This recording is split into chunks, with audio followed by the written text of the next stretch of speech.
Can you please tell me a little bit about your background?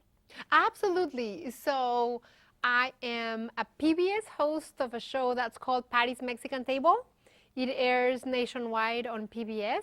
And I'm also a cookbook author. My latest cookbook is called Mexican Today. And I'm chef at the Mexican Cultural Institute in Washington, D.C. And I'm a mom of three beautiful boys. And I love cooking with avocados. Now, where in Mexico are you from? I'm from Mexico City.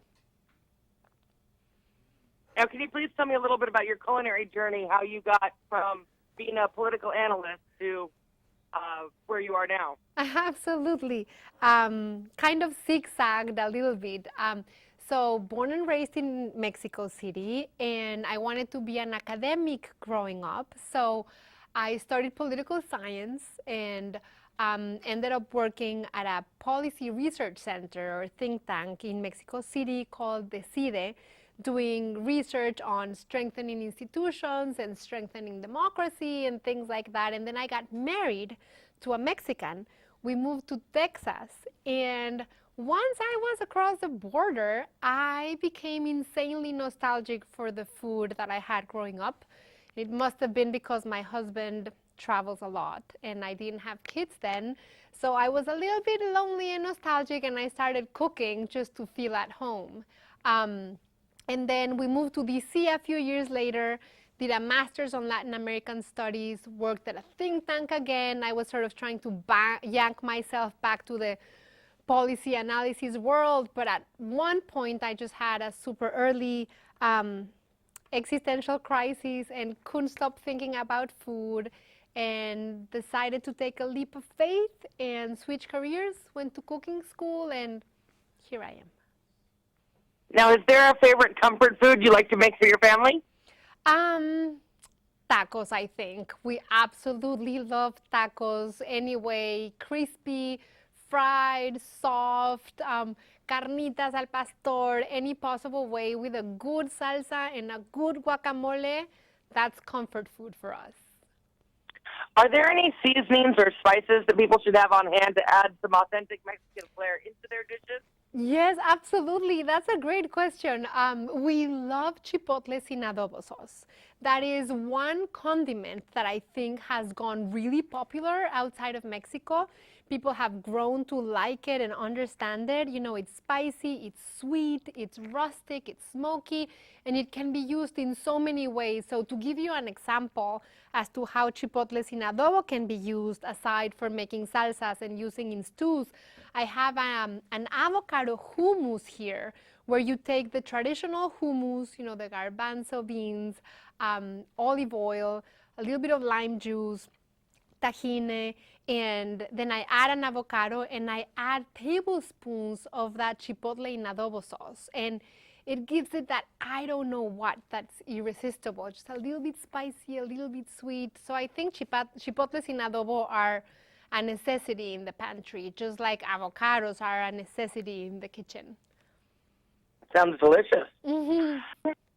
Are there any stereotypes about Mexican cuisine that you'd like to debunk for our readers? So many, so many.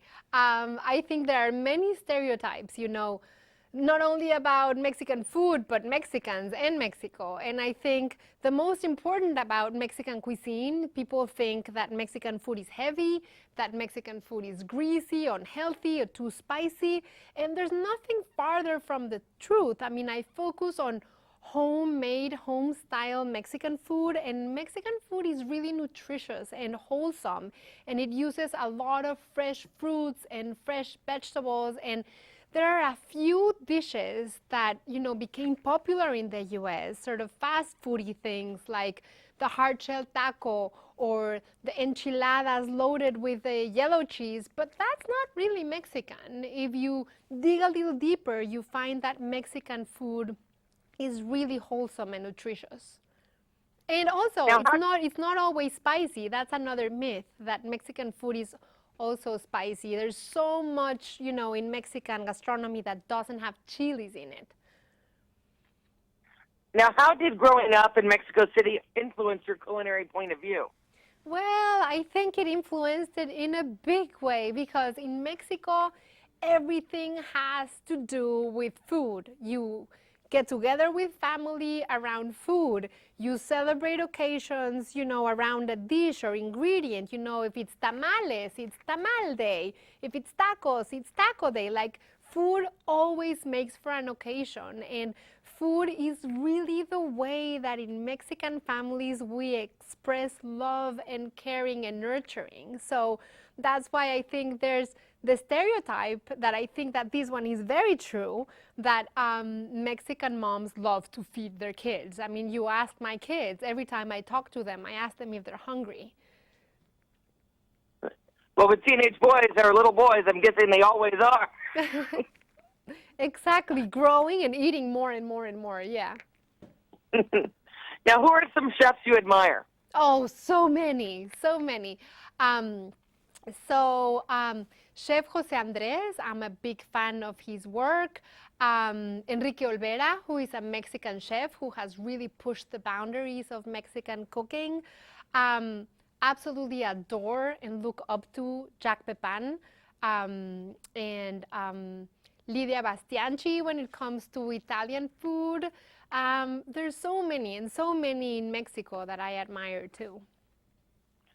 What's your favorite episode of Patty's Mexican Table so far? Okay, that is a hard one. That is a hard one because I love every single episode. I think I've poured a little piece of my heart into every single one of those episodes. But maybe one that I am really fond of lately is one that's called Alan Goes to College, where I take my oldest son to the grocery store and teach him how to choose, a ripe avocado, how to use it, how to store it, and all the ingredients, because I don't want any son of mine to go to college without being able to fix himself up, something. And, it started sort of like a fun project. And by the end of filming that episode, it was just really meaningful and in real life, because everything that I do in the show is authentic and it's in my kitchen. It was sort of a rite of passage to me. It helped me transition to realize, okay, my son is going to college. I just did an episode about it, which means it's real.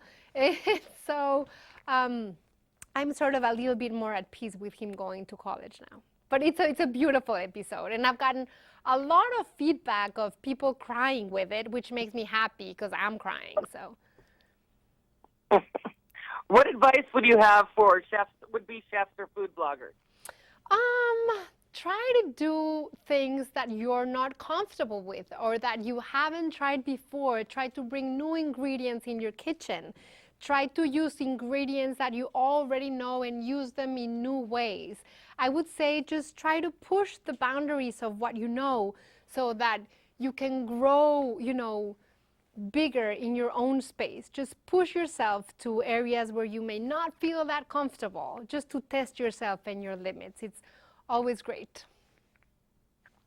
Now, you seem to love avocados. What makes them such a favorite for you? Love avocados. I always say that my heart is made of a ripe avocado. I love avocados that much. And we go through maybe 10 to 12 avocados a week at home.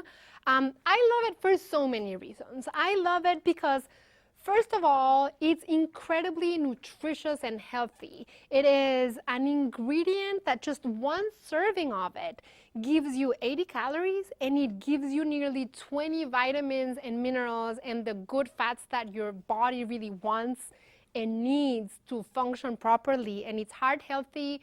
It has no cholesterol, no sodium, but most importantly, avocados are always there for you. Mexican avocados are available every single day of the year. We're right now in the middle of the winter. You can find them, and they just make everything that you use with them seem special. It's like that one ingredient that I find when people see avocado on their plate, it makes them feel like you did something special for them.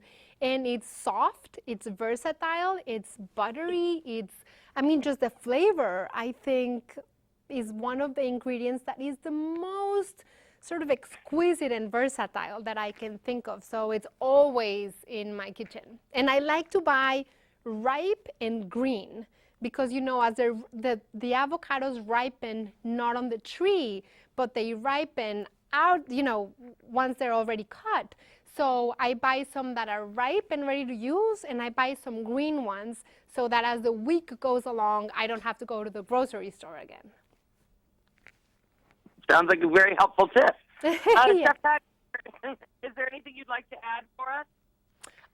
Yes, because I know the big game is coming and everybody's worried about what to make, how to make it. And my one advice is don't leave it for last minute. Make a lot of food, make food that you can make ahead of time. And there's tons of recipes and tips and ideas at avocadosfrommexico.com. And we're also going to have a Twitter party. And if it's not too late, join us on February 3rd. 7 p.m. Eastern Standard Time. It's going to be a super fun online chat. We're going to be sharing recipes, photos, tips. And there's also going to be a hilarious new ad from Avocados from Mexico on the first commercial break of the big game. It's really funny.